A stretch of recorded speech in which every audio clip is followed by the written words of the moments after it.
রাদিয়াল্লাহু তাআলা আনহু আমার নবীকে কত ভালোবেসেছিলেন। 63 বছর বয়সে আমার নবী মুস্তাফা যখন ইহ জগৎ ছেড়ে পর জগৎ গমন করলেন, বেলাল আবু বকরকে বলে, আবু বকর আমি আর মদিনায় থাকব না, মদিনা থেকে আমি কোথাও দূরে চলে যাব। আবু বকর বলে, কেন? যেই দেশটা আমার নবীর দেশ, যেই পথ দিয়ে আমার নবী চলেছে, যেই মসজিদে নবী আমার নামাজ আদায় করেছে, যেই জায়গায় আমার নবী বসেছে, ওই জায়গা ছাড়িয়া তুমি কেমন করে যাবে?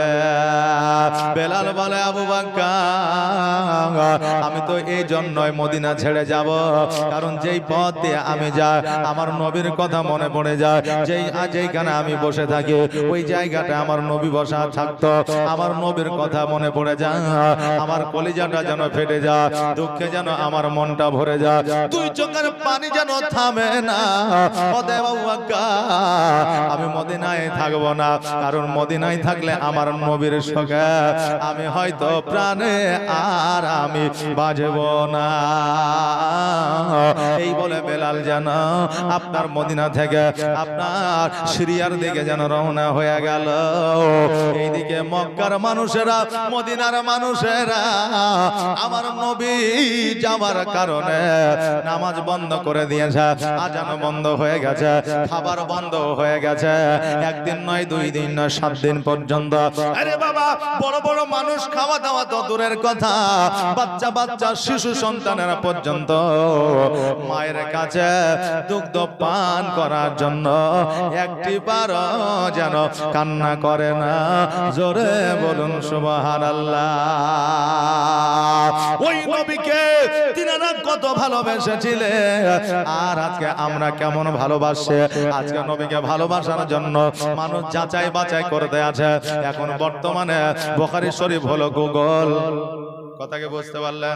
বর্তমানে বুখারী হলো গুগল, বর্তমানে জালালাইন হলো আপনার ফেসবুক, বর্তমানে আপনার মিশকাত শরীফ হলো আপনার কি বলে ইউটিউব। কথা বুঝলেন না? এখন এগুলানে আলেম ওলামাকে জিজ্ঞাসা করার দরকার হয়েছে না।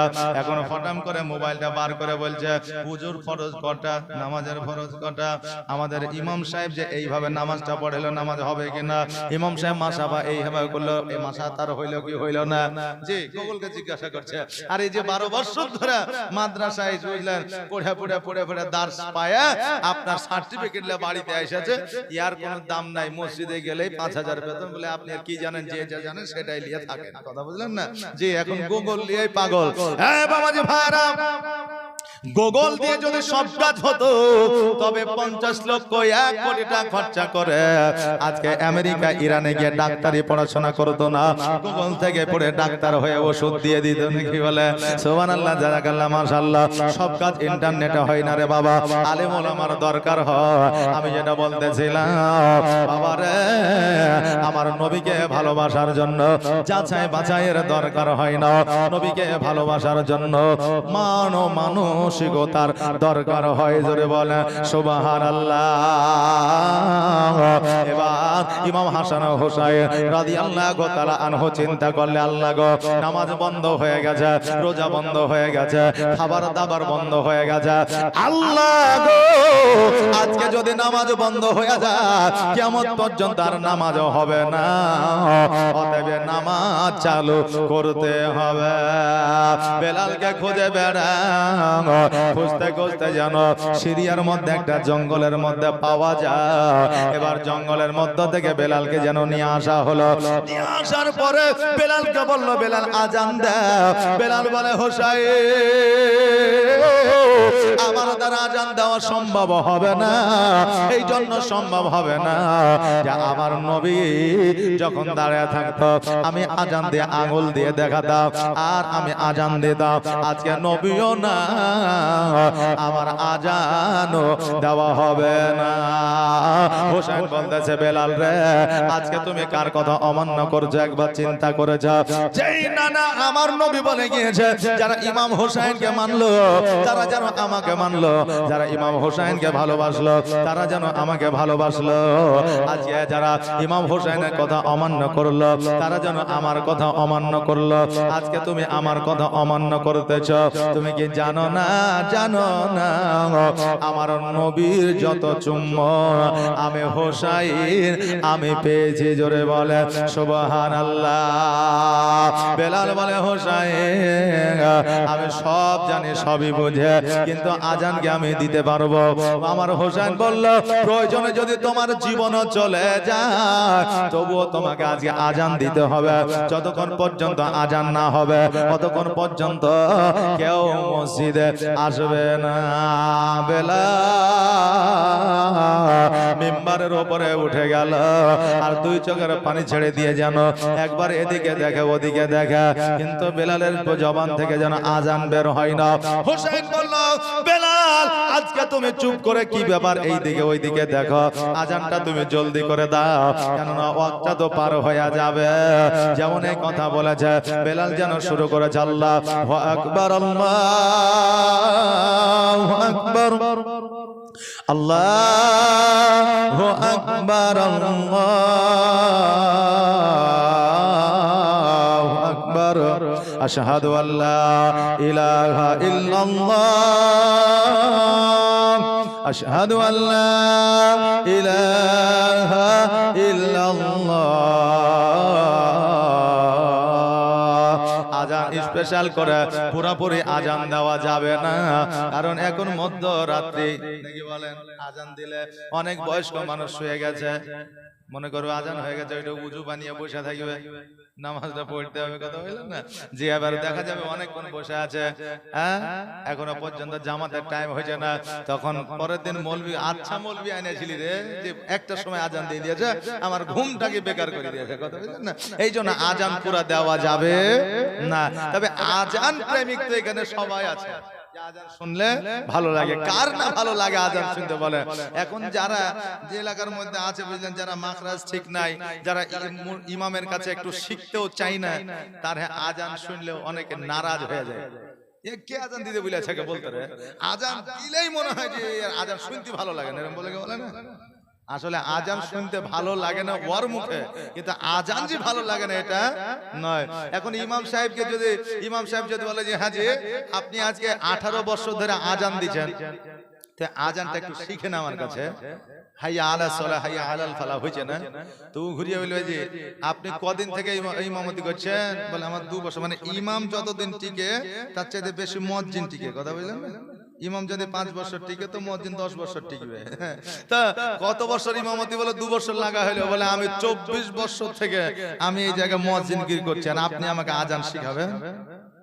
জি আপনি আমাকে আজান শিখাবেন, যদি দরকার হয় তা আপনি আমার কাছে শিখেন, কখন আসতে হবে জামাতে, কখন জামাত থেকে বাড়াইতে হবে, মুসল্লিদের কিভাবে শান্ত করতে হবে, আমার কাছ থেকে শিখেন, আপনার কাছ থেকে শেখার দরকার নাই। আপনাদের এলাকায় হয়তো হয় না, কিন্তু অনেকের এলাকায় হয়। তবে আজান যারা দিবে এর জন্য একটা হাদিস আছে, আমার রাসূল পাক সাল্লাল্লাহু তাআলা আলাইহি ওয়াসাল্লাম বলেছেন, তার জবান যদি ঠিক হয়, তার আজানের মাখরাজ যদি ঠিক হয়, কণ্ঠের দরকার নাই, সুরের দরকার নাই, কারণ বেলালের সুর ছিল না, কিন্তু বেলালের আজান আমার আল্লাহ পছন্দ করতো, জোরে বলেন সুবহানাল্লাহ।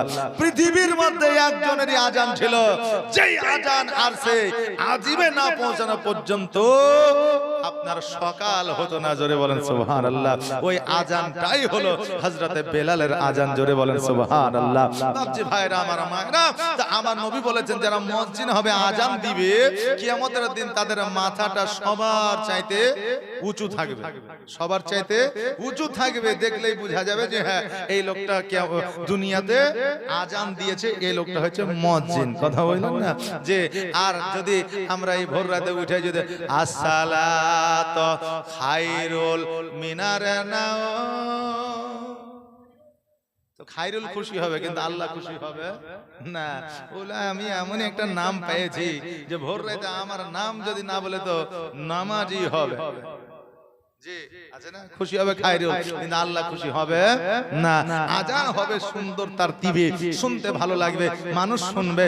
বেলাল আজান দিলে কাজকর্ম বাদ দিয়ে সাহাবীরা আজান শুনতো, এখনো মানুষ শুনবে যদি আজান যদি সহি ভাবে হয়, জোরে বলেন সুবহানাল্লাহ। আসসালাতু খায়রুম মিনান নাওম, الصلاة خير من النوم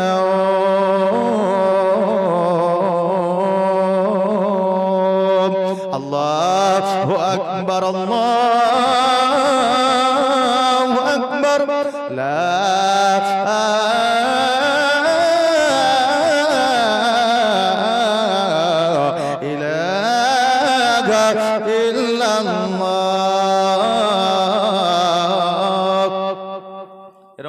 যদি 15,000 টাকা বেতন দিয়ে রাখা হয় আজান শুনবে কে শুনবে না? জি শুনবে। তবে আজানের জন্য মাখরাজ আমাদের ইমামের কাছ থেকে জেনে নেওয়া অবশ্যই দরকার। আল্লাহ যেন সেই তৌফিক দান করে, সকলে বলেন আমিন। বেলাল আজান শুরু করে দিয়েছে, আশহাদু আল্লা ইলাহা ইল্লাল্লাহ। এবার আমার বেলাল রাদিয়াল্লাহু তাআলা আনহু যেমন বলে যা শাহাদু আন্না মুহাম্মাদুর রাসূলুল্লাহ, অমনি বেলাল যেন জমিনের মধ্যে অজ্ঞান হয়ে পড়েছে। জোরে বলেন সুবহানাল্লাহ। সঙ্গে সঙ্গে আমার ইমাম হোসেন রাদিয়াল্লাহু তাআলা আনহু ছুটতে ছুটতে আমার বেলালের কাছে যাইয়া লোটার পানি নিয়ে বেলালের মুখমণ্ডলে ছিটাইলে বেলাল বলে হোসেন আমার দ্বারা মনে হয় আর আজান দেওয়া হবে না। হোসেন বলে বেলাল রে আজকে কেন? কিয়ামত পর্যন্ত যদি অজ্ঞান হয়ে তুমি জমিনে পড়ে যাও, যদি তোমার মৃত্যু বরণ হয়ে যায়, তবুও তোমাকে আজান দিতে হবে। তুমি যতক্ষণ পর্যন্ত আজান না দিবা ততক্ষণ পর্যন্ত কেউ মসজিদে আসবে না। একবার আজান দিয়ে অজ্ঞান হলে, দুইবার হইলে, তিনবারের দিনে তিনবারের বেলা আজানটা দিয়ে সাকসেস হলে সবাই চিন্তা করলো নবী মনে হয় এসেছে। এবার মসজিদে এসে যেন হাজির হয়েছে। সকল সাহাবীকে দেখা যায় কিন্তু আমার নবীকে দেখা যায় না। সবাইকে দেখতে পাওয়া যাচ্ছে কিন্তু আমার নবীকে দেখা যাচ্ছে না। সবাই চুপ করে দাঁড়িয়ে আছে। ইমাম হোসেন ভাষণ দিলেন, বক্তব্য দিলেন, শোনো আমার নবীর সাহাবীরা, আমার নবী তোফা স্বরূপ নামাজ দিয়েছে, তোফা স্বরূপ রোজা দিয়েছে, তোফা স্বরূপ দান খায়রাত দিয়েছে। আজকে এগুলো যদি আমরা ধরে না রাখি তো কিয়ামত পর্যন্ত আর থাকবে না, মানুষ ভুলে যাবে। অতএব রাসূলুল্লাহর সুন্নাত আমাদের ধরে রাখতে হবে, রাসূলুল্লাহ তোফা আমাদের ধরে রাখতে হবে, নিতে হবে। তবে এবার ইমামতি কে করবে? নবী আমার ছিলেন, নবী আমার ইমামতি করতে। নবীর আড়াল হয়ে যাওয়ার পরে ইমামতি কি করবে? বলে আমার নবী মুস্তাফা সাল্লাল্লাহু তাআলা আলাইহি ওয়াসাল্লাম যাকে প্রথম খলিফা বানিয়েছে হযরত আবু বকর সিদ্দিক, তিনি নামাজ পড়াবে। আমার আবু বকর সিদ্দিক রাদিয়াল্লাহু তাআলা আনহু যেন নামাজে দাঁড়িয়ে গেছে, সূরা পড়ছেন যেন সূরাটা আপনার থতমত খেয়ে যাচ্ছে, ঠিকঠাক যেন লাইনে যাচ্ছে না, সব ঠিক আছে কিন্তু যেন একটু মাঝে মধ্যে থেমে যাচ্ছে। বাবা কোরআনের সূরা যেন পড়া আপনার তাড়াতাড়ি যেন হচ্ছে না। নামাজ কমপ্লিট হয়ে গেল। এবার সাহাবীরা জিজ্ঞাসা করে আবু বকর বলো বলো তুমি এত সুন্দর কেরাত করো, এত সুন্দর করে নামাজ আদায় করো, আজকে কোরআন তেলাওয়াতে কেন বাধা আসতেছিল? আবু বকর দুই চোখের পানি ছেড়ে দিয়ে বলে সাহাবীরা রে আমি একদিন নামাজে দাঁড়িয়েছিলাম, নবী জামাতে আসতে দেরি করেছিল বলে, কিন্তু নামাজ পড়তে পড়তে আমার নবী পেছনে এসে দাঁড়িয়েছিল, আমি জানতে পেরেছিলাম, বুঝতে পেরেছিলাম নামাজ পড়ার অবস্থা কাবার দিক থেকে মুখ ঘোরাইয়া আমার নবীর দিকে মুখ ফিরিয়েছিলাম। আমার নবী বলেছিল আবু বকর আজকে তুমি আমার দিকে মুখটা ফিরে আনিলা, কারণ কি? বলে যেটা হলো কাবারও কাবা, এই জন্য আমি কাবার দিক থেকে মুখ ঘোরায় আপনার দিকে তাকিয়েছি। নবী গো আপনি পেছনে থাকবেন, আমি কেমন করে নামাজ পড়াবো? নবী আমার বলে আবু বকর আজকে আমি পেছনে আছি তুমি কেমন করে জানলে? বলে নবী গো আপনার শরীর থেকে যে খুশবুটা বের হয় ওই খুশবুটা আমি একদিন থেকে নয় বহুত দিন থেকে আমি নি, আর আজকে আপনি পেছনে এসে যখন দাঁড়িয়েছেন আপনার শরীরের ঘ্রাণ আমি সেন্ট শুনে বুঝে গিয়েছি নবী আমার পেছনে দাঁড়িয়ে আছে। জোরে বলেন সুবহানাল্লাহ। আমি সেই দিন বুঝে গিয়েছিলাম, জেনে গিয়েছিলাম সাহাবীরা আমি আজকেও সূরা পড়তে পড়তে এই জন্য দাঁড়িয়ে যাচ্ছিলাম, আমি একটু আইডিয়া করছিলাম নবী মনে হয় আসলো, এই জন্য আমি দাঁড়িয়ে যাচ্ছিলাম, কিন্তু নবী আমার আর এলো না।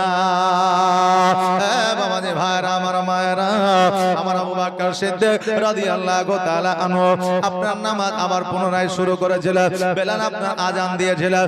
মুহাম্মদ ভালোবাসা দেখে এইভাবে আমার নবীজি সমস্ত আপনার জীবনধারা ইতিহাস যেন সাহাবায়ে কেরামগণ নিয়ে এসেছে, আর আজও পর্যন্ত জারি আছে, কিয়ামত পর্যন্ত থাকবে। জোরে বলেন সুবহানাল্লাহ। বাবাজি ভাইরা, আজকে পৃথিবীর মধ্যে ইসলামকে মিটায় দেওয়ার জন্য, ইসলামকে ধূলিসাৎ করে দেওয়ার জন্য, মুসলমানদেরকে মেরে দেওয়ার জন্য কত রকম পরমাণু তৈরি করা হচ্ছে, কত রকম বিজ্ঞানীদেরকে নিয়ে আলোচনা করা হচ্ছে, কত রকম চক্রান্ত করা হচ্ছে। আজকে কেন কিয়ামত পর্যন্ত যদি চক্রান্ত চালায়া যায়, তবে ইসলামের আলো নিভাতে তারা পারবে না। জোরে বলুন সুবহানাল্লাহ। ওই যে বেলাল আমার নবীর প্রেমে পাগল হইয়া আজকে কালমা পড়েছিল, তার জীবনটা আপনার উজ্জ্বল হয়েছিল। বেলাল কান্না করেছিল, নবী গো আজকে আমি আপনার কালমা পড়ে ধন্য হয়েছি, কেননা আমি বেলাল, আমাকে কেউ জীবনে কোনোদিন কাছে নেয় না, কেউ কোনোদিন ভালো করে কথা বলে না, কেউ কোনোদিন আমাকে বুকে টেনে নেয় না। নবী গো যেই দিন থেকে কালমা পড়েছি, সেই দিন থেকে আমার শান ও মান আমার আল্লাহ বাড়িয়ে দিয়েছে। জোরে বলে সুবহানাল্লাহ। নবীর প্রেমে পাগল হইলে, নবীর প্রেমে পাগল হইলে আমার আল্লাহ তাআলা খুশি। নবীর দরুদ পড় দিবানিশি, নবীর দরুদ পড় দিবানিশি।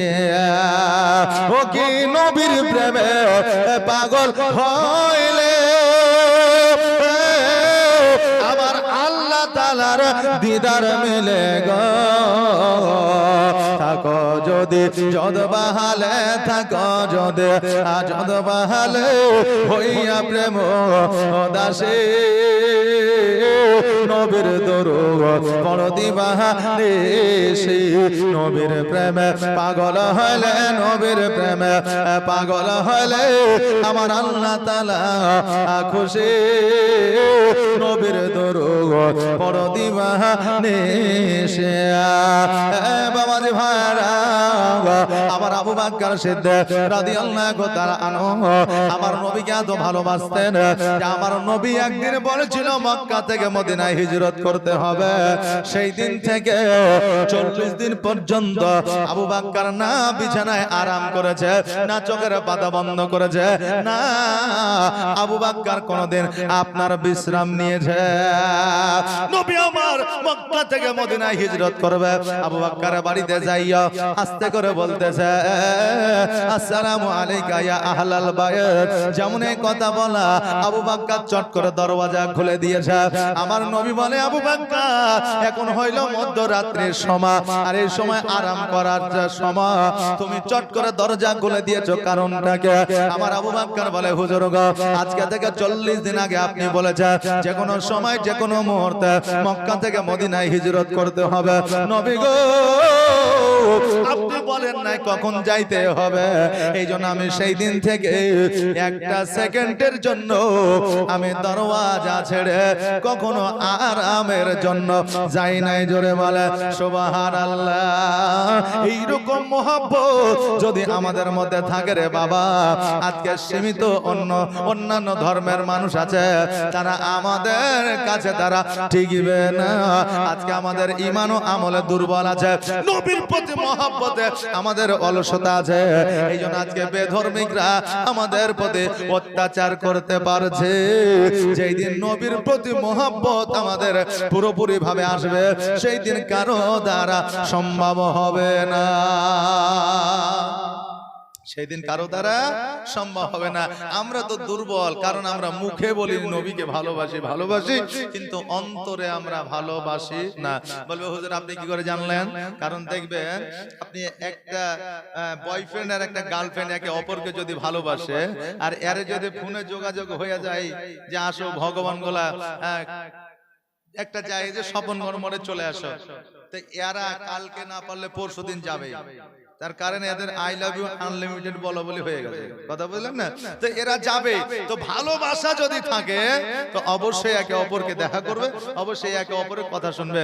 এখন কেউ যদি বলে যে জানু সোনামণি টি একটা ক্যাডবেরি নিয়ে এসো, তার বাপ মা ডিউটি দিল যেমন করে হোক ওর বাড়িতে ক্যাডবেরি পৌঁছে দিবে, কারণ হচ্ছে ওকে ভালোবাসে। তা এ তো জগতের একজন নারী, জগতের একজন পুরুষ, আর যেই নবী এই পৃথিবীতেও বাদশা, ওই পৃথিবীতেও বাদশা, ওই নবীকে ভালোবাসি যদি আমরা, তাহলে আমার নবী যে কথাগুলো বলে গেছে ওগুলো অমান্য করতে পারবো?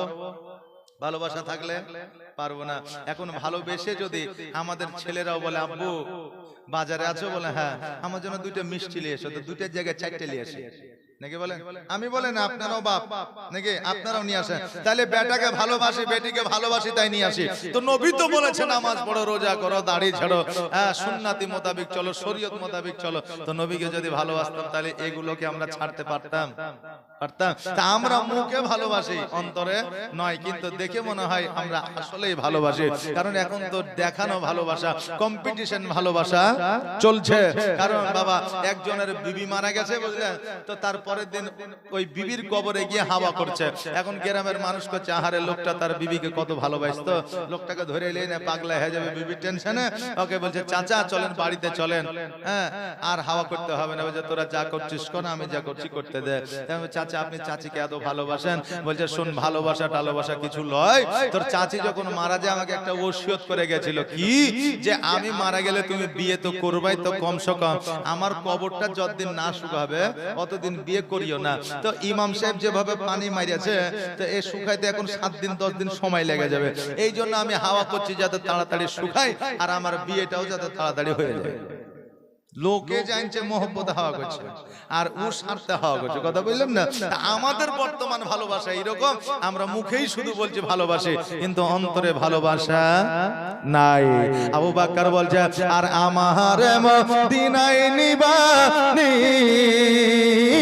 দয়ার নবীজি, আমার মদিনায় নিবানি নবী, আমার মদিনায় নিবানি।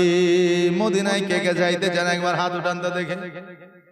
মদিনায় কে কে যাইতে চান? আমরা যাবো তো মদিনায় নাকি, যেতে চাই যে ইনশাআল্লাহ আল্লাহ যদি নিয়ে যায় অবশ্যই যাব। তার আগে আমাদের নিয়াত করে, নিয়াতটা হচ্ছে আসল, নিয়াত করে নিতে হবে। আচ্ছা বাবা মদিনা যাওয়ার উদ্দেশ্যে, আমরা মদিনার নিয়াত করার উদ্দেশ্যে এই দেখেন এই মাহফিলে 100 টাকা করে টাকা দেন তো দেখে। জি 100 টাকা করে টাকা জালেওয়াল নিয়েছে। আমি এটা শেষের বেলায়, এটা শেষের বেলায় আমি তোফা স্বরূপ নিচ্ছি, কথা বুঝতে পারলেন না? 100 টাকার টাকা দিয়ে দেন তো, বেশি লাগবে 7টা মানুষ 100 টাকার টাকা শেষের বেলায় দুয়ার বেলায় মনে করেন যে এটা দুয়ার মাহফিলে দিয়ে দিলাম 100 টাকাটা একটু চটচট করে। হ্যাঁ আমাদের মায়েদের দিকে কমিটির লোক আছে, এই কমিটির লোক মায়েদের দিকে দুইটা পাঠান তো। এই মা বোনেরা ভাই 100 টাকা দিয়েছে, আরেকজন ভাই আমার 100 টাকা দিয়েছে, মুস্তাকিম সুবহানাল্লাহ, এই দেখেন মুস্তাকিম 100 টাকা দিয়েছে। আসেন ভাই চটচট করে আসেন তো। সুবহানাল্লাহ, এই দেখেন কি নাম যে সাওয়াল, সাওয়াল হোসেন, এই দেখেন সাওয়াল হোসেন ভাই আমার 1000 দিয়েছে। নারে তাকবীর, নারে সালাত, যার শেষ ভালো তার সব ভালো। সুবহানাল্লাহ। রকি, হ্যাঁ রকি শেখ 100 টাকা দিয়েছে। মুক্তার শেখ সুবহানাল্লাহ, এই দেখেন মুক্তার শেখ 100 টাকা দিয়েছে। একটু চটজলদি তাড়াতাড়ি আসে। এই মায়েদের দিকে জানতো শেষ বেলা আমার মায়েদেরকে 2-4 খান গজাল শুনিয়ে তারপরে শেষ করব। এই মা মনে করেন গজাল শোনার জন্য 100 টাকা করে টাকা দিলাম, যটা মা আছে 100 টাকা করে দেবে।